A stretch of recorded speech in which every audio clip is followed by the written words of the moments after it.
Forget everything you learned in history class. Forget the neat timelines, the boring portraits of kings in stuffy clothes. The story of the Spanish monarchy isn't a story of crowns and castles. It's a 1,500-year saga of brutal survival, religious fanaticism, catastrophic inbreeding, and modern-day scandals so profound they nearly destroyed the entire institution. This isn't just the story of kings and queens. It's the story of a nation constantly rewriting its identity through power, politics, and war. It's a story of how a collection of scattered tribes, forged in an 800-year war, built a global empire, and then watched it all rot from the inside out. And it all starts with a collapse. Chapter 1: The Forging. In 711 AD, the kingdom that laid the foundation for Spain, the Visigoths, didn't just lose a battle, it evaporated. They were Germanic warriors who had once sacked Rome, but in Iberia, their kingdom had become a mess of backstabbing, assassinations, and civil war. So when an Islamic army of Berbers and Arabs crossed the strait from North Africa, the Visigothic kingdom folded in less than a decade. And something entirely new rose in its place: Al-Andalus. While the rest of Europe was fumbling in the Dark Ages, Islamic Spain became the intellectual and cultural center of the world. Cordoba was the largest city in Europe, a place of advanced science, mathematics, and philosophy.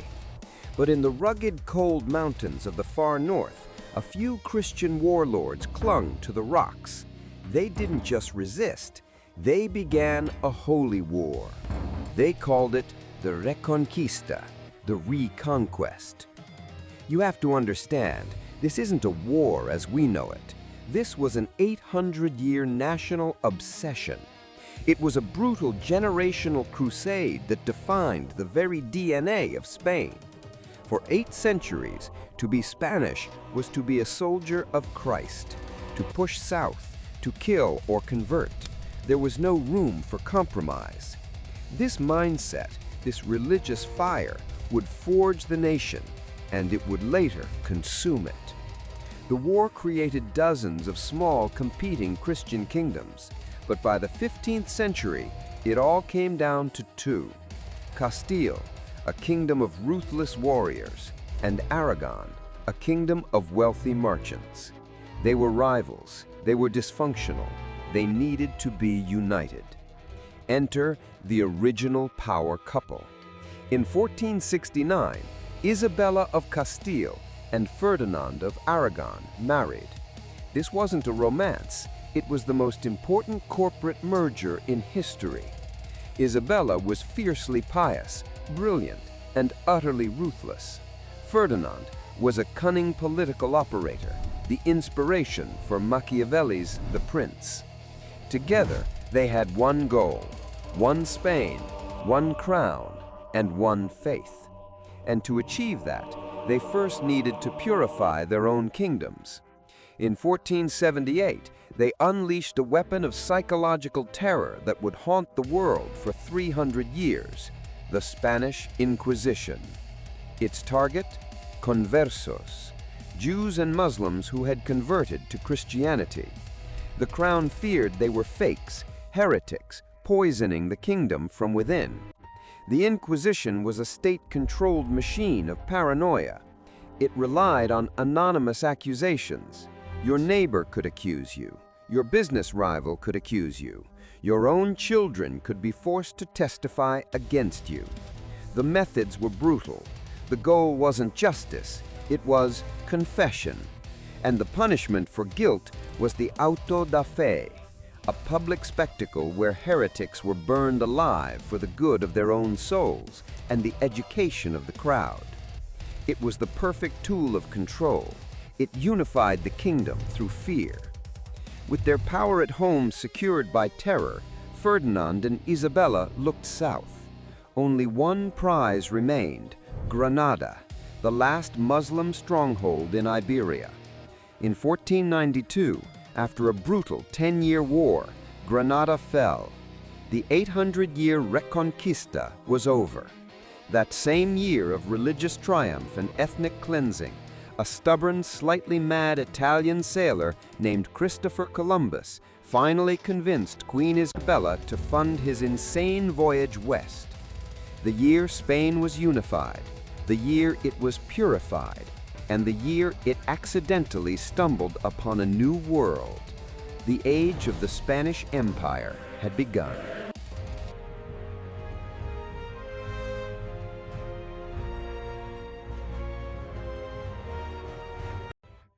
What happens when a nation built on religious war suddenly inherits the entire world? It explodes. Through a series of incredibly lucky deaths and strategic marriages, the grandson of Isabella and Ferdinand, Charles, inherited an absurd amount of territory. From his mother, Joanna of Castile, he got Spain, all of its new American colonies, and half of Italy. From his father, Philip the Handsome, he got the Netherlands, Belgium, and parts of France. Then, in 1519, he was elected Holy Roman Emperor, making him the ruler of Germany and Austria. His name was Charles V, and he was, without question, the most powerful man on earth. His empire was so vast, it was the first to be called the empire on which the sun never sets. Conquistadors like Cortés and Pizarro, fueled by the same brutal certainty of the Reconquista, toppled the Aztec and Inca empires, sending literal tons of gold and silver flooding back to Spain. Spain became unimaginably wealthy. But there was a problem. Ruling the world is exhausting and expensive. Charles spent his entire reign in war. He fought France, he fought the Ottoman Empire, and he fought a new existential threat, Protestantism. The Protestant Reformation had split Europe, and Charles, as the defender of the faith, saw it as his sacred duty to crush it. He couldn't. Exhausted, bankrupt, and broken by decades of war, Charles did the unthinkable. He abdicated. He split his impossible empire in two, retired to a monastery, and spent his last days obsessing over his own funeral. He left Spain and its global empire to his son, Philip II. If Charles was a global emperor, Philip II was a bureaucrat, a deeply, dangerously religious bureaucrat. He didn't travel. He sat in his massive, tomb-like palace, El Escorial, and tried to run the entire world from his desk. He micromanaged everything, from troop movements in the Netherlands to the layout of churches in Peru. Philip II saw himself as the chosen instrument of God's will, and God's will was that the world must be Catholic. He used the vast wealth of the Americas not to invest in Spain, but to fund his religious obsessions. He launched a brutal 80-year war to crush the Protestant rebellion in the Netherlands. He fought the Ottomans. He strengthened the Inquisition, turning Spain into a fortress of paranoid orthodoxy. And in 1588, he made his biggest gamble. He decided to invade England, overthrow the Protestant Queen Elizabeth I, and drag the nation back to Catholicism. He assembled the largest naval fleet in history, the Spanish Armada. It was an unmitigated disaster. The invincible fleet was outmaneuvered by smaller, faster English ships, and then utterly shattered by what the English called the Protestant wind, a series of devastating storms. The defeat of the Armada wasn't just a military loss, it was a psychological blow. It was the first sign that Spain's golden age was built on a foundation of borrowed gold and borrowed time. The empire was overextended. The treasury was empty. Philip had bankrupted Spain 3 times, and the dynasty that had built this empire was beginning to turn in on itself in the most literal way possible.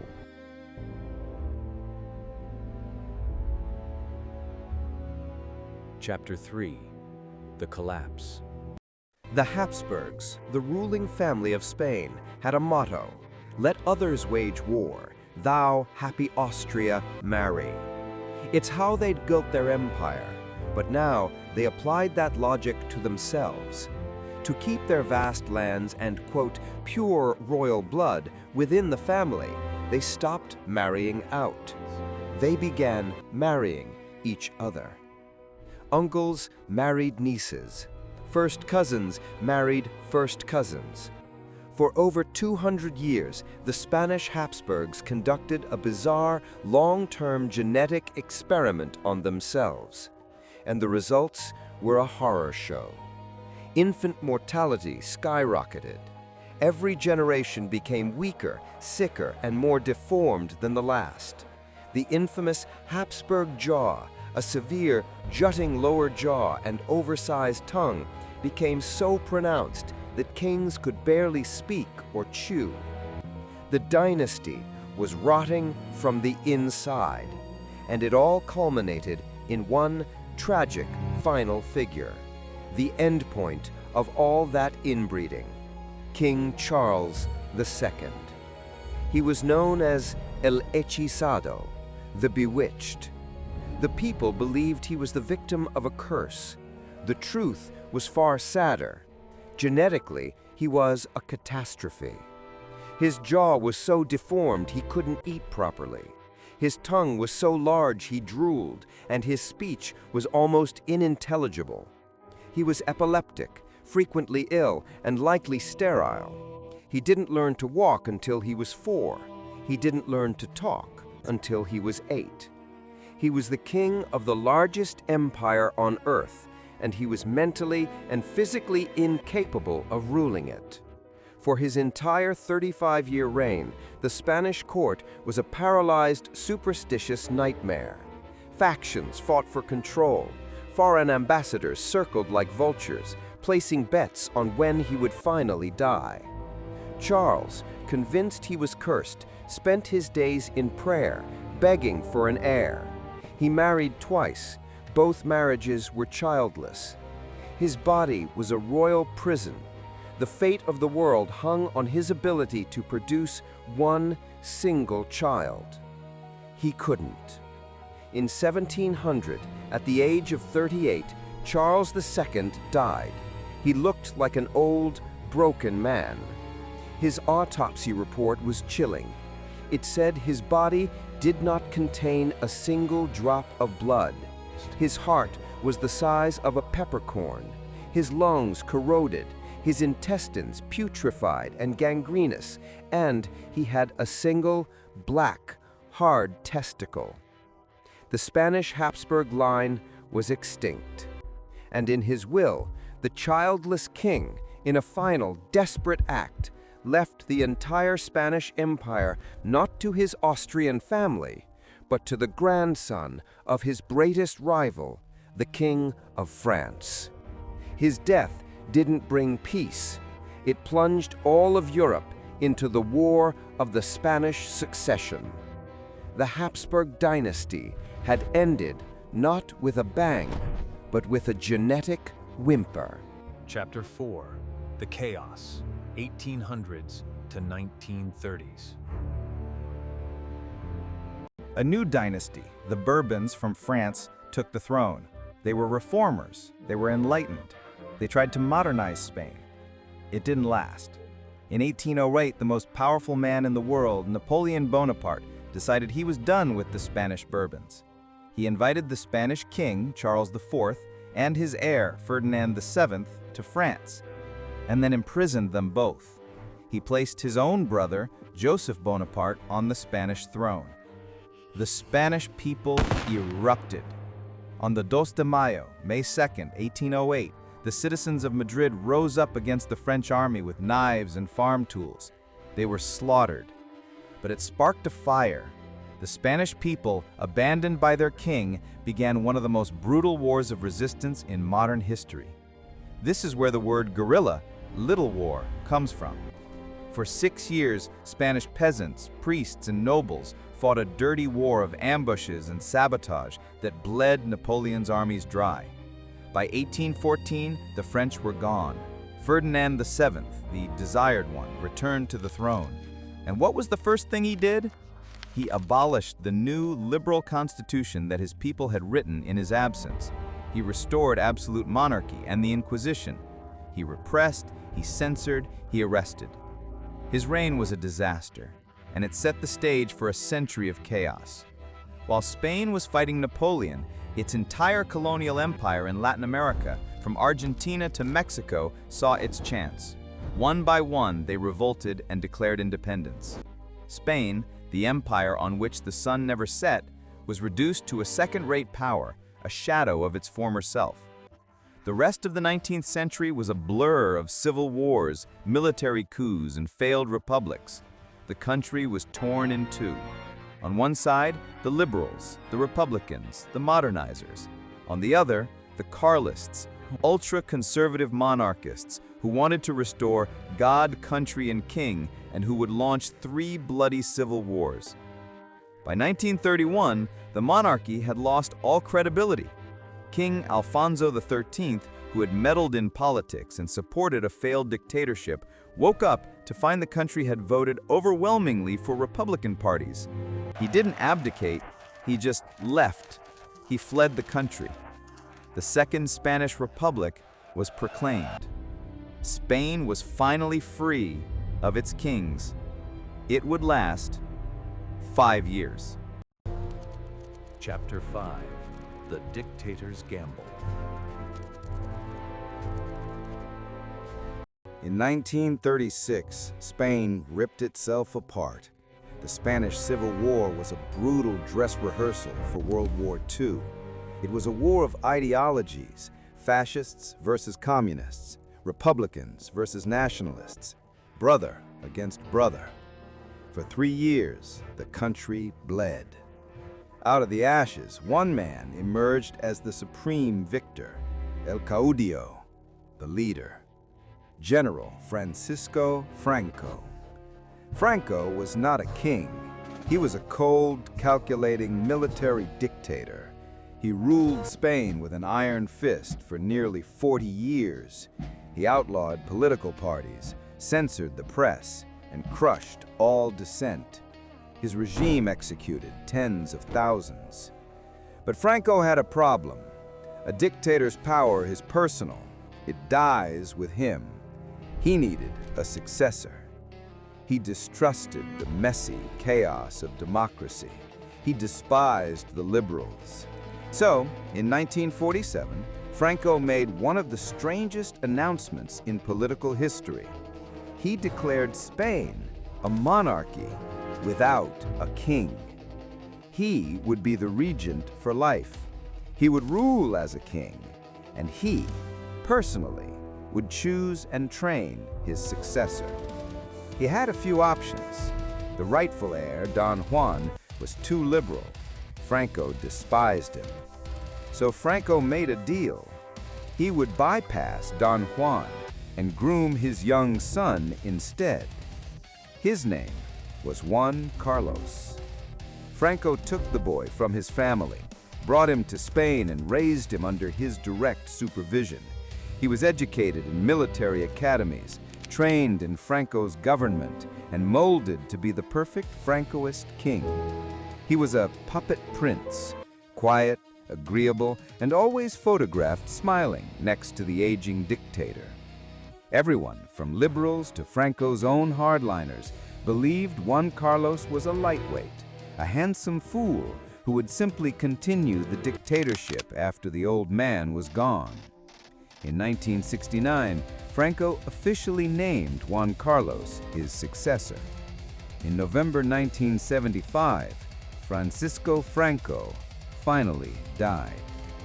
2 days later, Juan Carlos was crowned King of Spain. Franco's gamble was complete.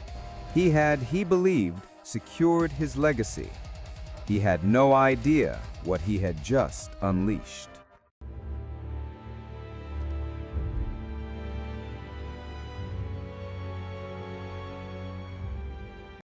King Juan Carlos I took the throne, and he did exactly what Franco had trained him to do. He swore oaths to the Francoist movement. He attended the state funerals, and then he began to move. Quietly, but with stunning speed, Juan Carlos did the one thing no one expected. He began to dismantle the dictatorship that had created him. He understood something Franco didn't. Spain was a powder keg. It was ready to explode. The people wanted freedom. He appointed a reformist prime minister. He legalized political parties, including, to the horror of the military, the Communist Party. He called for free elections. He oversaw the writing of a new democratic constitution that stripped him of his own absolute power, turning him into a ceremonial constitutional monarch.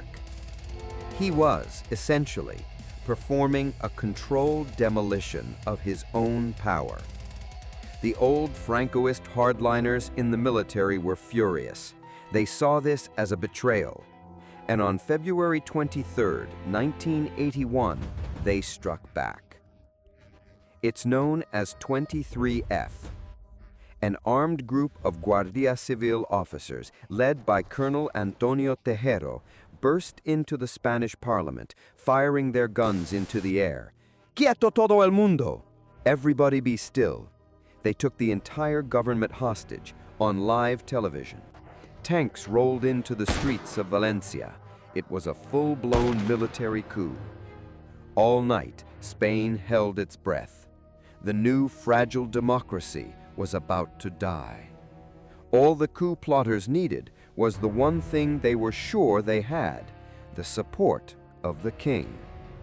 This was the moment Juan Carlos was born for.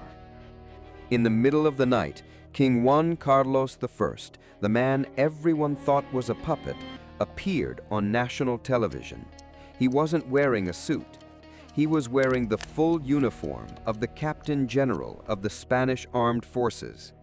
He looked directly into the camera, and with absolute icy calm, he denounced the coup. He ordered the army to remain loyal to the Constitution. He ordered them back to their barracks. The Crown cannot tolerate in any form actions or attitudes of those who attempt to interrupt by force the democratic process. It was the single most important speech in modern Spanish history. He wasn't Franco's puppet. He was the king. The coup collapsed. The soldiers, seeing their commander-in-chief on TV, refused to follow their rebel officers. By morning, Tejero surrendered. Juan Carlos had, in one night, saved Spanish democracy. He became a global icon, a hero, the man who had sacrificed absolute power for his people's freedom. For 30 years, he was untouchable, the most beloved man in Spain. And that is what makes the end of his story so tragic. The hero's image began to crack. By the 2010s, Spain was in a devastating economic crisis. Unemployment was at 25%. People were losing their homes. The country was in agony. And in 2012, the public discovered where their king was. He was in Botswana, on a secret, lavish $60,000 elephant hunting safari. He had gone with his mistress, and the only reason the world found out, he fell, broke his hip, and had to be airlifted back to Spain for emergency surgery. The image, a king posing with a rifle over a dead elephant while his people starved, was an echo of an older, uglier era. The public was disgusted. Suddenly, the dam of respect broke, and the scandals poured out. stories of other mistresses, stories of secret offshore bank accounts, allegations of massive kickbacks, of multi-million-dollar gifts from the King of Saudi Arabia. Investigations were opened in Switzerland and Spain. This wasn't just a flawed man. This was alleged systemic corruption hidden behind the very democratic system he had helped create. His own daughter, Cristina de Borbón Iglesia, was put on trial for tax fraud. The monarchy was in a death spiral. Juan Carlos, the savior, had become the institution's greatest liability. In 2014, he had no choice. He did the only thing he had left to save the crown. He abdicated. He passed the broken throne to his son, Felipe VI. In 2020, as the investigations closed in, Juan Carlos did what the last Bourbon king before him had done. He fled. He went into self-imposed exile in the United Arab Emirates, a disgraced king living in a luxury hotel. The final question.